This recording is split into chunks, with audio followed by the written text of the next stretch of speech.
आपको बताएं कि दिल्ली की सत्ता तक पहुंचने का रास्ता यूपी है तो मिशन 80 को लांघना का रास्ता पूर्वांचल है।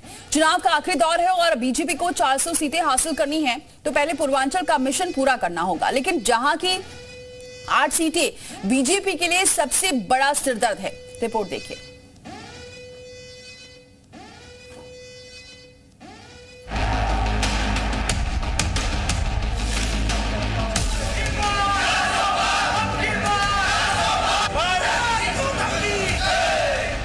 वोटिंग का दौर भी अपने अंतिम मोड पर है और बीजेपी नेताओं के चुनावी प्रचार का दौर भी उसी ओर है। छठे फेज में पूर्वांचल की 14 सीटों पर वोटिंग है तो बीजेपी की धुक-धुक लगातार बनी है और धुक-धुक की सबसे बड़ी वजह है पूर्वांचल की वो 8 सीटें जो पार्टी के लिए किसी बड़े सिरदर्द की तरह है। बीजेपी के लिए पूर्वांचल की 8 सीटों का दर्द हम आपको आगे बताएंगे, लेकिन उससे पहले सिरदर्द बनने वाली वो कौन सी सीटें हैं वो जान लीजिए।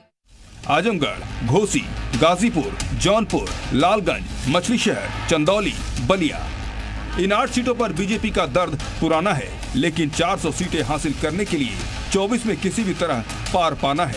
पूर्वी यूपी की सियासत पर पूरे देश की निगाहें हैं, क्योंकि एक छोर पर पीएम मोदी की लोकसभा सीट वाराणसी है तो दूसरी छोर पर सीएम योगी का गृह जिला गोरखपुर है। अब बीजेपी के लिए इन 8 सीटों की मुश्किल समझिए।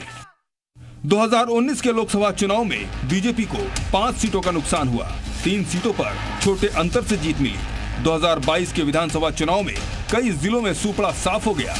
जाहिर है बीजेपी के लिए इन इलाकों में टेंशन बढ़ी है और 24 के चुनाव में इसलिए धुक-धुक बढ़ी है। अब इन सीटों का समीकरण समझिए।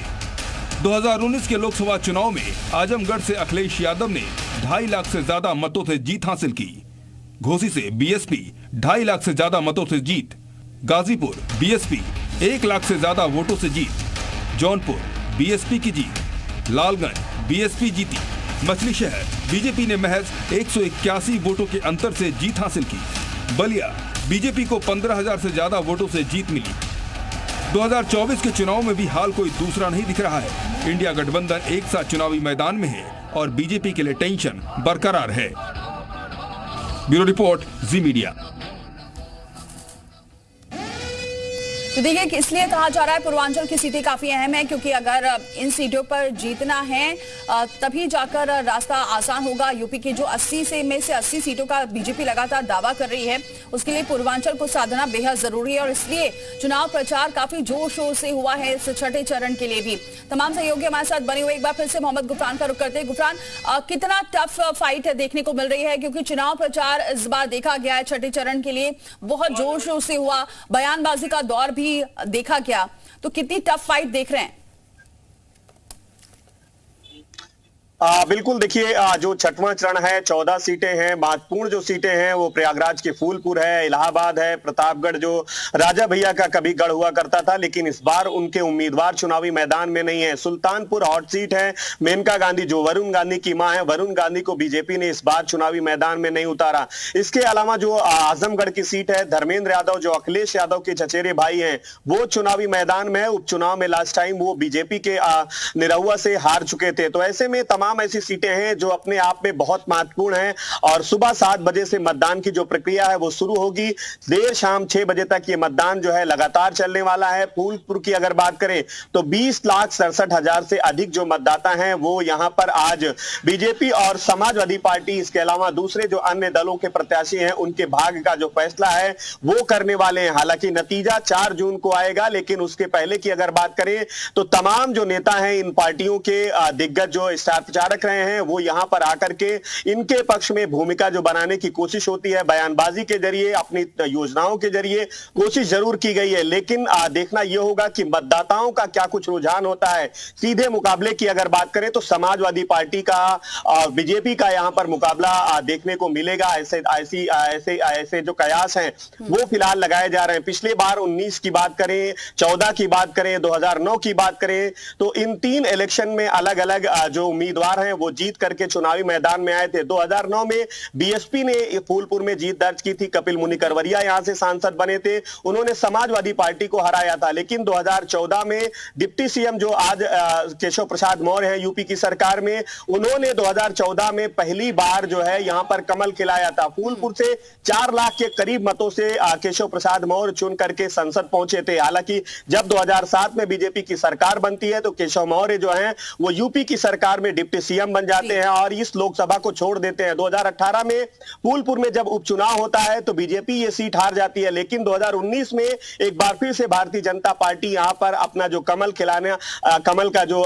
निशान है उसको खिलाने में एक तरीके से कामयाब हो जाती है। केसरी देवी पटेल समाजवादी पार्टी के जो उम्मीदवार हैं पंधारी यादव, उनको 2019 में 1,71,000 मतों से हरा दिया था।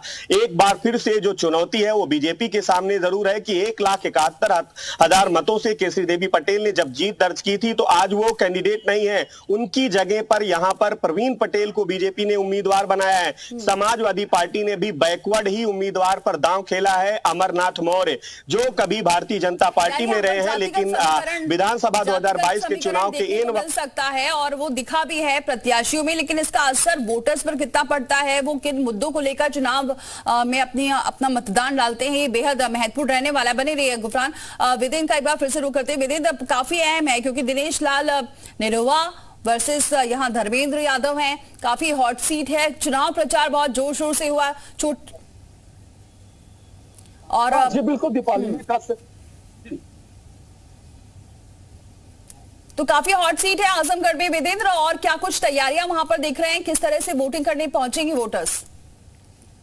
जी बिल्कुल, आजमगढ़ की जो हॉट सीट मानी जा रही है, जहां 2000 समाजवादियों का गढ़ कहा जाने वाला, जहां 2014 में जहां मुलायम सिंह यहाँ सांसद है, इसके बाद अखिलेश रहा है, बाई इलेक्शन 2022 के बाद जहां बीजेपी के दिनेश लाल निरहुआ सांसद है, इसके बाद पुनः वो उसी तरीके से जहां समाजवादी पार्टी के धर्मेंद्र यादव और निरहुआ जहां ताल ठोक रहे हैं। और अगर बात की जाए यहाँ तो करीब तैयारी पूरी कर ली गई है। आप तस्वीरों में देख सकते हैं कि जो मतदाता कर्मी है पूरी तरीके से यहाँ अपनी व्यवस्था करीब सुनिश्चित कर चुके हैं, एजेंट भी पहुंच चुके हैं और कुछ ही क्षणों में जो है मतदाता यहाँ पे आना शुरू करेंगे और अपने मतदान का प्रयोग करेंगे। जी दीपाली। ठीक है, बने रहिए हमारे साथ। वेदेंद्र, आशीष भी हमारे साथ बने हुए, मोहम्मद गुफरान भी हमारे साथ बने हुए, तमाम सहयोगी और भी हमारे साथ जुड़ेंगे। हर एक सीट पर आपको हर एक अपडेट और रंग दिखाएंगे क्योंकि अब से कुछ ही देर बाद वोटिंग शुरू हो जाएगी। तमाम